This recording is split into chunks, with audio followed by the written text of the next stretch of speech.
Dominicana. Soy José Eliseo Almanzar y esto es Paneo Semanal. Dando, como siempre, en primer lugar, las gracias a Dios por permitirnos estar aquí con ustedes y a ustedes por concedernos el siempre grato e importante honor de escucharnos por esta Sol 106.5 FM, de vernos en YouTube, en nuestro canal Paneo Semanal y de seguir nuestras redes sociales Paneo Semanal. Saludando como cada sábado a mi hermano y compañero Luis José Polanco. Muy buenos días, Eliseo, y muy buenos días a todos nuestros queridos y amables teleoyentes que nos dispensan el favor de su audiencia como cada sábado en este su programa Paneo Semanal. Bueno, arrancamos esta semana de una vez. En la semana, como habíamos anunciado, claro, que este programa iba muy probablemente a tener ya electo un nuevo papa, como efectivamente sucedió. El cónclave inició el miércoles y ya el jueves, en la tercera o cuarta votación. Creo que cuarta. Sí, creo que en la tarde, y ya en la mañana se iban a hacer dos más. En la cuarta votación de la tarde, pues ya salió la fumata blanca, el humo blanco que anunciaba que los 133 cardenales se habían puesto de acuerdo, por lo menos 2/3 partes, en quién iba a ser el sucesor de Francisco. Contra todo pronóstico, aunque hay algunos que lo situaban en una lista secundaria, no salieron los 4 punteros que estaban en todos los espacios. Fallaron las encuestas. Fallaron las encuestas, falló Polymarket otra vez. Sí. Y no salió Parolin, que es todavía el secretario de Estado del Vaticano, que era el que estaba más puntero en las encuestas. Ni Tagle, el filipino, ni el de Hungría tampoco, que era uno de los favoritos. Pero efectivamente, una hora después de haber salido el humo blanco, se dio a conocer que el sucesor de Francisco I iba a ser Robert Francis Prevost. Prevost, un cardenal de los más nuevos cardenales, sí, año y medio. Fue, en el 2023, fue septiembre de 2023, designado por Francisco, cardenal, y norteamericano, nacido en Chicago, pero con una amplia experiencia y misionero por muchos años, una amplia experiencia en la curia en Perú. Duró muchísimo tiempo en Perú.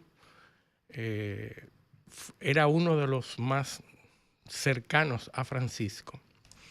Y habíamos dicho que ese cónclave se disputaba o se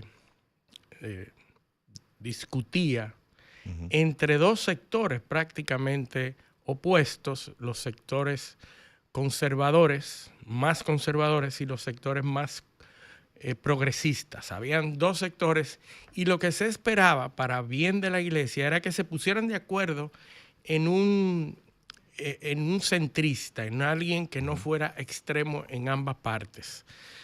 Hay un sector tan conservador que pensaba que Francisco era progresista, sí, y hay un sector progresista que pensaba que Francisco era centrista. Si nos llevamos de esa lógica, el cardenal Robert Francis Prevost es centrista. Entonces, aunque hay una parte de los conservadores que decía que es muy progresista para el gusto de esos conservadores. Lo cierto es... Lo que pasa es que tienen posturas un poco más racionales. Por ejemplo, en el caso del matrimonio entre parejas del mismo sexo, él lo que dice es que las jurisdicciones, las diócesis, los territorios, como se quiera dividir, la descentralización tienen que tener cierto margen de discrecionalidad, porque eso culturalmente no es aceptado de la misma forma en todas partes. Sí. Entonces él tiene esa posición, que es una posición un poco más flexible, ¿no? O sea, dejarlo prácticamente a la discreción del territorio, como lo es en términos legales. Hay países que lo aceptan, otros lo toleran y otros lo prohíben. Que son cosas diferentes, de ¿no? ampliar la universalidad de la Iglesia Católica. Claro.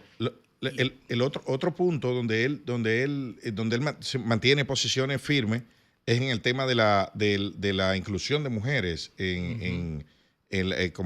para ser sacerdote, ¿no? La ordenación de mujeres. Ordenación. Él mantiene la línea de que no debe ser porque y tiene una posición muy inteligente porque él dice, bueno, muéstrenme cuál problema se resuelve adoptando esa medida. Sí, ¿qué cambiamos? La inclusión, ¿Qué cambia? el teórico, el problema es teórico, pero hay una parte interesante, Eliseo, que es la adopción del nombre de Robert Francis Prevost. La adopción del nombre dice mucho, porque incluso los más conservadores les gustó la elección del nombre en León XIV. Hay que decir que una de las figuras más importantes de la Iglesia y más innovadora de la Iglesia fue León XIII. León XIII tiene una importancia vital en la Iglesia Católica. Tuvo una importancia vital. Uno de los más prolijos papas en la producción de encíclicas, 86 encíclicas. Sí. Entre ellas, la más famosa, Rerum Novarum. Rerum Novarum es el fundamento de la doctrina social de la Iglesia. Cuando usted lee Rerum Novarum, y todos los que pasamos por una escuela tuvimos que ver... Que de donde abreva la doctrina, la teología de la liberación, que es eso mismo, pero mucho más radical. Más exagerado y mucho más radical. El radicalismo.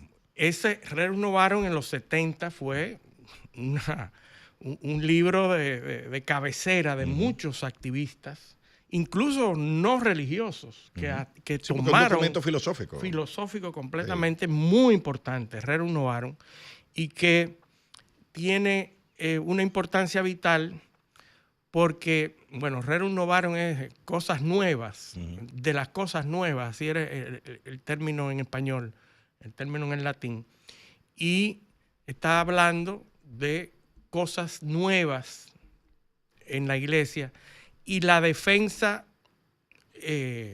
teológica de la Iglesia Católica. Es decir, siendo un sucesor de Francisco, como lo ha proclamado, amigo íntimo de Francisco, ya ha dicho dos cosas importantes. Primero, que va a continuar con los avances que había hecho Francisco, con la labor de Francisco. Ha hablado, hay una palabra fundamental entre los católicos que es la sinodalidad. El sínodo, la iglesia sinodal, es un término que acuñó Francisco. El sínodo de obispos es una consulta a los obispos. Tradicionalmente, desde 1966, se han hecho muchos sínodos. Es una especie de órgano que se constituye. Se constituye para consultar temas. Exacto, temas doctrinarios, temas de posiciones ideológicas. La diferencia es que Francisco ha determinado y ha nombrado a la iglesia sinodal. Es decir, fíjense la diferencia de un sínodo al cual tú llamas a consulta a los obispos de todo el mundo. A mantener el órgano abierto. Constantemente la participación. De forma permanente. De forma permanente. Ya lo anunció León XIV. León XIV ha anunciado que se mantiene un sínodo, aunque es un evento que va a suceder en octubre de 2028, que es donde van a llegar y a converger todas aquellas regiones, diócesis, que ya iniciaron un proceso sinodal. E incluso aquí en República Dominicana, 2023, 2024, ya se inició un proceso de consultas y de cambios. Oír a los obispos de cada región de manera ascendente desde las diócesis, las regiones. Piramidal, de forma piramidal, exactamente, vertical. Desde abajo hasta arriba. Eso preocupa a muchos conservadores porque dicen que eso va a ser objeto de que se pierda el poder de Vaticano. Es decir, en momentos determinados, todos los temas eran regidos y dictados por la alta jerarquía de Vaticano, que determinaba todo. Esta propuesta de Francisco, este proyecto de Francisco que va a continuar con León XIV, lo que propone es lo que tú decías, cada región que se exprese, a ver cuál es el sentimiento de la Iglesia Católica en cuanto a los temas más inquietantes. Tú sabes que me recuerda mucho a lo que dice Noah Harari, que la debilidad de las religiones, sobre todo del Islam y del cristianismo, es la falta de, es la rigidez. Falta de flexibilidad. Exacto, es la rigidez de los conceptos y de las fuentes bases religiosas, como la Biblia, por ejemplo, en el caso del cristianismo, en el caso del Islam es el Corán. La falta de flexibilidad, primero en el lenguaje, y segundo, en los mecanismos de interpretación. Y en las propuestas, que si son absolutistas, no hay manera de cambiarlas. Y si tú le añades a eso, en el caso del catolicismo, la rigidez de la estructura de toma de decisiones, el tiempo que tarda en reaccionar la Iglesia ante los fenómenos sociales, por la complejidad de los mecanismos, ahí es que está, yo creo, la fuente de crisis. Fíjate que las ideologías en torno a la religión que han proliferado, entre las cuales está el ateísmo, el agnosticismo y toda esa corriente que tienen que ver con la religiosidad, la fortaleza de esas corrientes es precisamente que son cambiantes. Sí. Se adaptan inmediatamente a lo que... toda institución humana. Exactamente. Entonces, el humano cambia. Entonces, ¿de dónde abrevan todas esas corrientes? De las religiones grandes, del catolicismo, del Islam en algunos casos.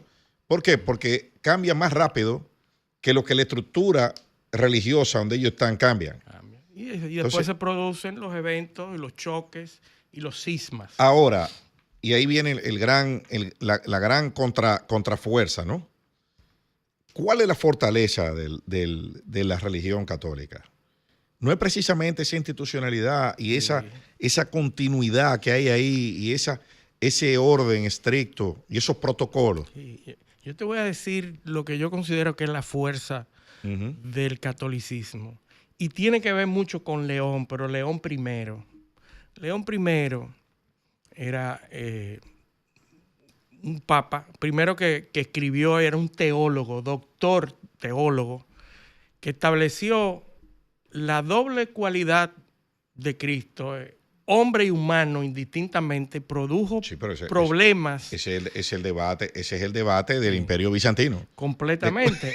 Es cuando se divide el primer cisma de la Iglesia. El tomo a Fabliano. Pues bueno, el cisma fue mucho tiempo después. Sí, pero la discusión fue por ahí que vino. Básicamente.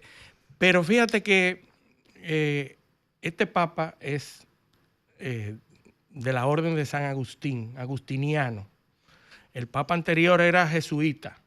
Este es agustiniano, de la posición y la línea de San Agustín. San Agustín, filósofo muy interesante y muy importante. San Agustín fue uno de los teólogos que más aportó a la Iglesia Católica. Tomás y San Agustín. Tomás de Aquino. Tomás de Aquino y San Agustín. Y San Agustín son los padres de la filosofía del cristianismo. Y yo no diría moderno, no, continuo. Lutero era agustino. Sí, claro, Lutero era agustino. Y entonces, porque son los que se rebelan también. Igual que los jesuitas, que después hubo que sacarlos. Sí, después hubo que contenerlo. Sí, no sacarlo, proscribirlo del catolicismo. Y después lo readmitieron.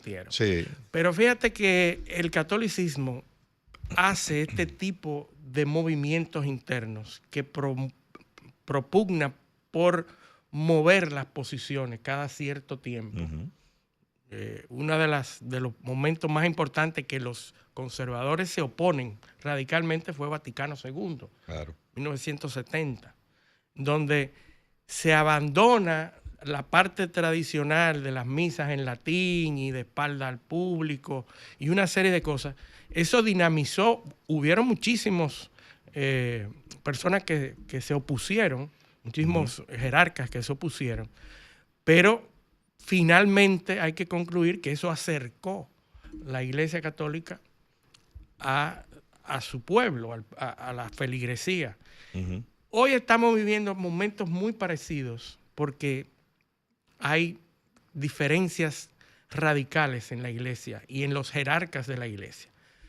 Esa solución de Francisco de la sinodalidad, de llamar a la gente a que participe para precisamente analizar esos temas críticos que son, por ejemplo, la ordenación de mujeres, claro, la bendición de parejas homosexuales, el matrimonio, la disolución del matrimonio. También hay un punto, muy candente de mucha firmeza también del Papa León XIV, la eutanasia. Él está en contra.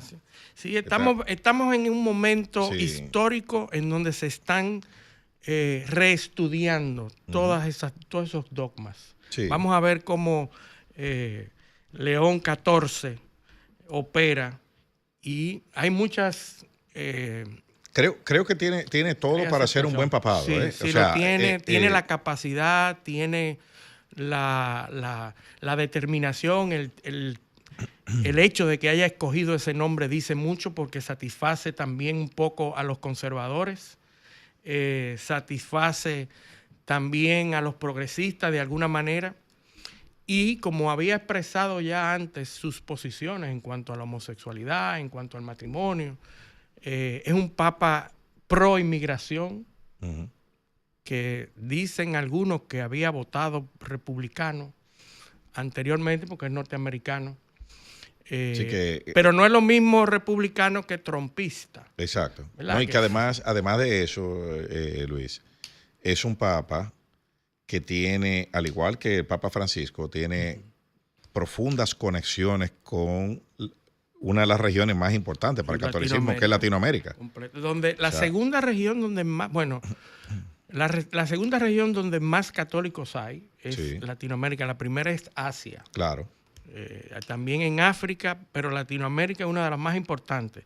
Y el haber servido en Perú durante tantos años, de hecho en el discurso inaugural pidió hablar en español, en un español perfecto. Sí, porque su madre es peruana. Pero hay debates, hay debates de que la madre, que es de ascendencia hispánica, no podemos decir que es española, pero la madre, el abuelo de Robert Francis Prevost emigró a New Orleans desde la isla de la Hispaniola. Exactamente. Lo que no se sabe es si es de Santo Domingo de Haití, porque el récord oficial dice que viene de la isla de Haití.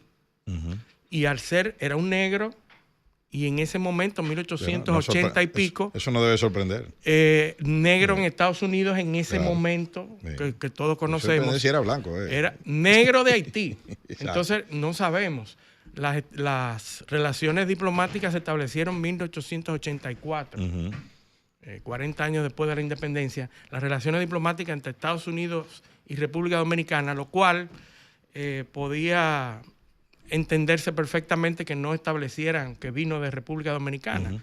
Pero hay declaraciones, incluso en esta misma cabina, de una persona muy cercana que participó en encuentros que se realizaron en República Dominicana, porque él estuvo aquí. Él estuvo aquí hace como 10 años. Sí, en el 2011, creo. 2011. Sí. Porque él, al ser la máxima autoridad de la orden agustiniana, participaba en los eventos que se daban aquí. Aquí había hay muchísimas fotos. Hay fotos. Pero aquí en esta cabina se habló, y yo lo vi el programa, que muchas de esas fotos no fueron en República Dominicana. Hay dominicanos que fueron a Perú y se tiraron una foto con él. Sí, pero hay fotos aquí. Dominicanos que fueron a Roma y se tiraron una foto en Roma. Pero hay fotos aquí. Yo he visto fotos de aquí. Hay fotos aquí, obviamente. Y obviamente también hay memes. Ya le pusieron una gorra de Licey, una gorra de las Águilas. Que el Papa, que el Papa es del Escogido. Tú sabes, ya lo dominicanizaron. Él vino a un encuentro de jóvenes de San Agustín. Buen día, José. José.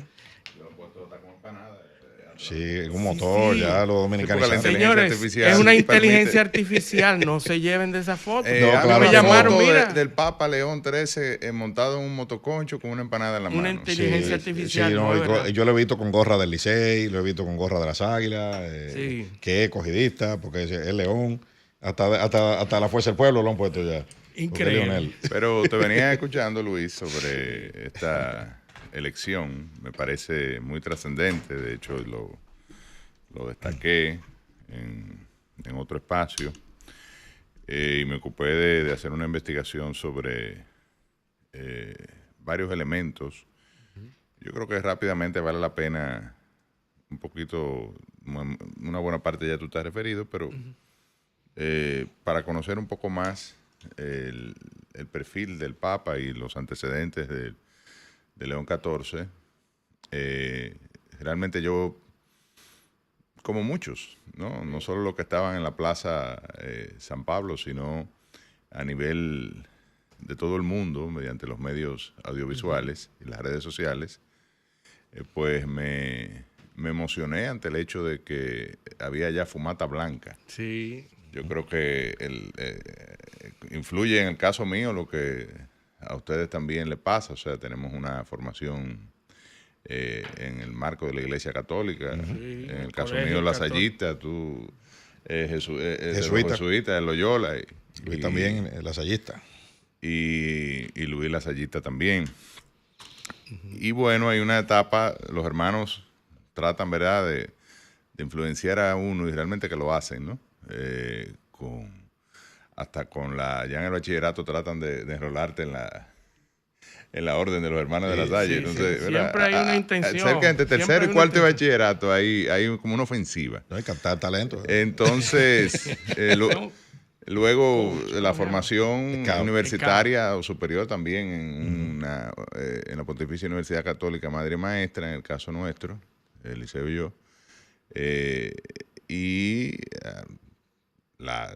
el ciclo propedéutico, ciclo básico, nosotros estudiamos, por lo menos yo, no recuerdo el liceo cuál es, porque hay varias opciones.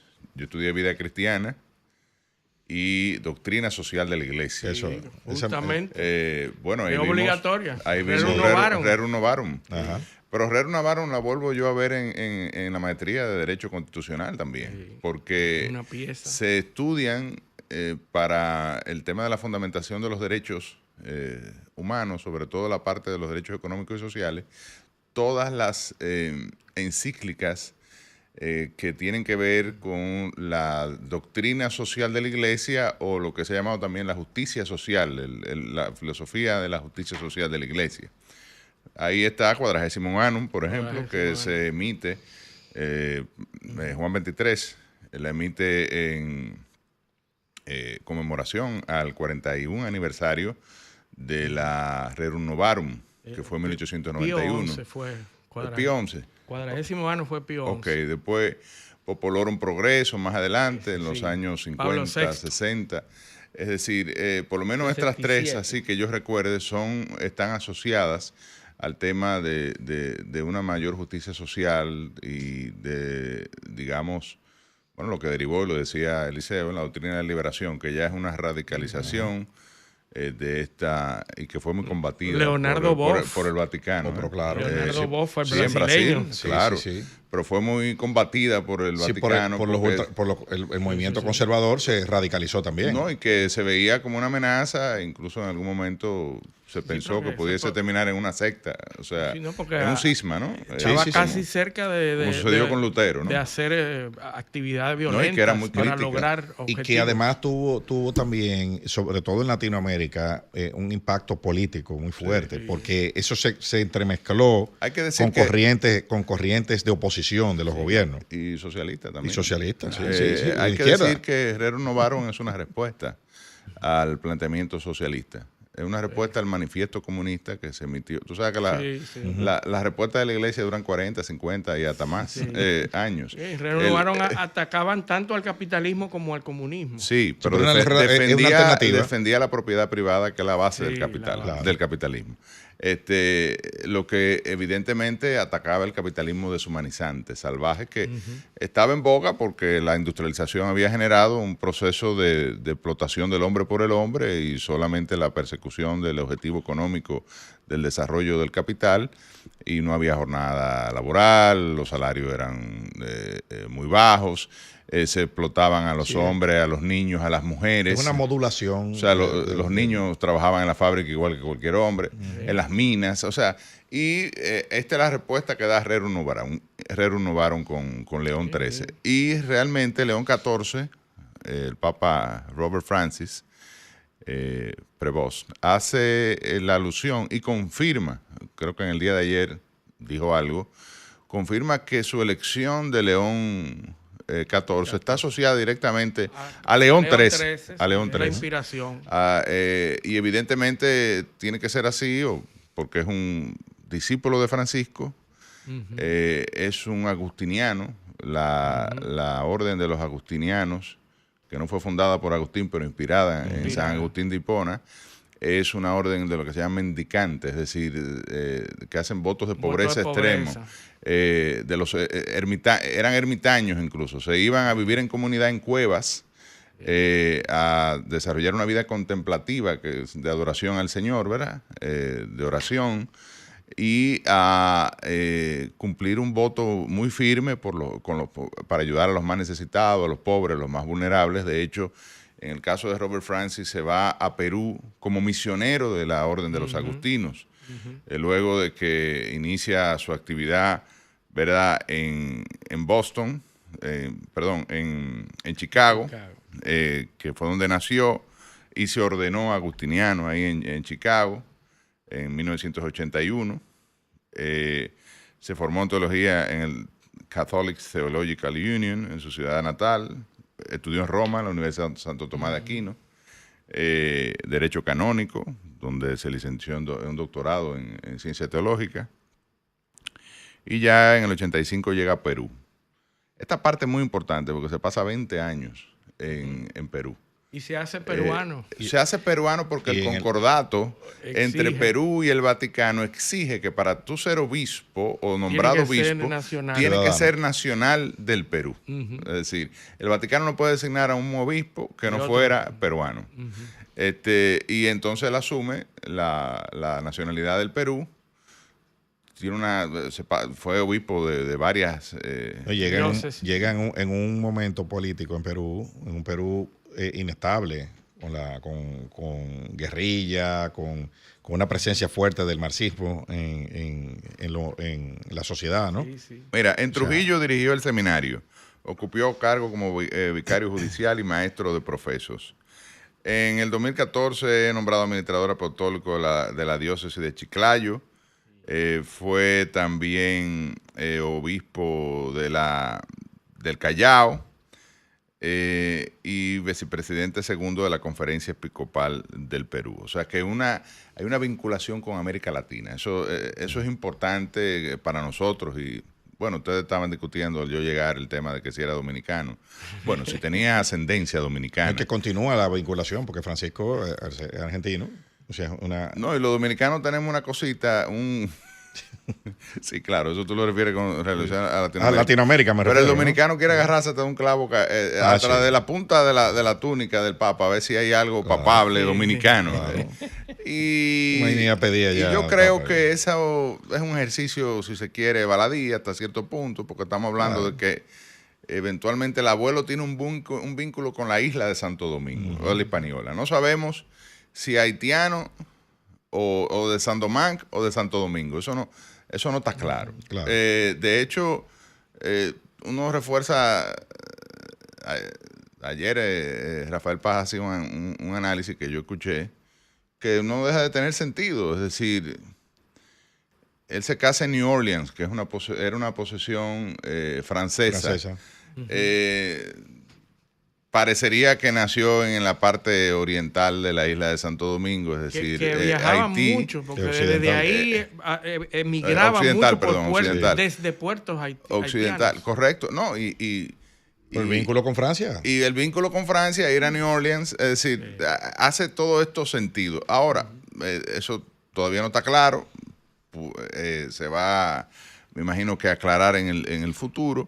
Pero es importante, pienso yo, este vínculo con América Latina. Los latinoamericanos nos sentimos representados en el Papa. Y elementos novedosos, primer agustiniano, primer norteamericano, que llega a la condición de Papa. Y segundo latino. Y segundo latino porque es ciudadano peruano. Bueno. Donald Trump lo saludó. No, dicen que, tú sabes que Donald Trump subió una producción de la inteligencia artificial de él siendo electo Papa. Fue antes, pero dicen que eso influyó. Bueno, porque sí, que este es el mío, ganó el mío. Los cardenales dijeron, bueno, si este es el de Donald Trump. Bueno, vámonos a nuestra primera pausa. Esto es Paneo Semanal, no le cambien. Un paneo con habilidad.